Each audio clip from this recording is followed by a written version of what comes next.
প্রিয় দর্শক, আসসালামু আলাইকুম। হাজীগঞ্জ ঐতিহাসিক বড় মসজিদ।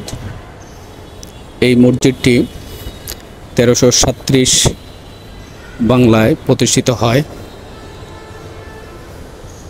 এই মসজিদটির আহমদ আলী ওয়াকফ এস্টেট কর্তৃক পরিচালিত হাজীগঞ্জ ঐতিহাসিক বড় মসজিদ।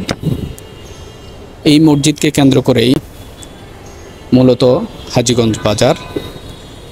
এই মসজিদকে কেন্দ্র করে দেশের প্রত্যন্ত অঞ্চল থেকে প্রতি শুক্রবার জুমার নামাজ আদায় করতে আসেন। বিশেষ করে চাঁদপুর, কুমিল্লা, লক্ষ্মীপুর, ফেনী, দূর দূরান্ত অঞ্চল থেকে এই মসজিদে প্রতি শুক্রবার জুমার নামাজ আদায় করতে আসেন বহু মুসল্লিগণ।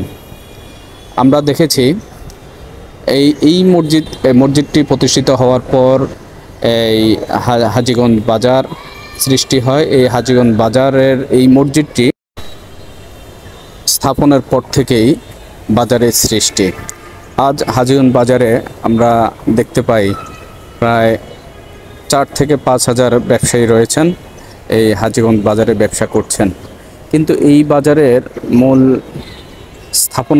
স্থাপনাই হলো হাজীগঞ্জ ঐতিহাসিক বড় মসজিদ। এই মসজিদের আমরা দেখে আসছি দূর দূরান্ত থেকে আগত মুসল্লিরা নামাজ পড়তে আসেন। বিশেষ করে প্রতি বছরের যে রমজান মাস আসে, রমজানের যে 4 জুমা হয়, 4টি জুমায় আমরা দেখি লক্ষ লক্ষ মুসল্লি এখানে এসে সমাগত হন, নামাজ আদায় করেন। এই মসজিদের পাশে আরও রয়েছে কওমি মাদ্রাসা, হাজীগঞ্জ আহমদিয়া আলিয়া মাদ্রাসা, হেফজে মাদ্রাসা এবং নুরানি মাদ্রাসা।